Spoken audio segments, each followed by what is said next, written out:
அதாவதுங்க, எதையுமே கடவுள் காரணம் இல்லாமல் எதையுமே படைக்கலை.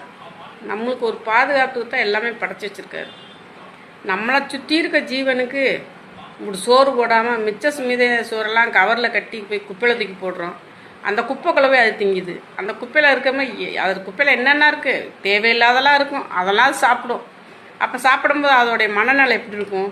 நல்லா குழம்பு வச்சு 4 காய் வச்சு தயிர் மோர் பாயாசம் எல்லாம் வச்சு சாப்பிட்றவங்களுக்கே பைத்தியம் பிடிச்சி போகுது, கிறுக்கு பிடிச்சி என்னென்னமோ பண்ணுறோம்.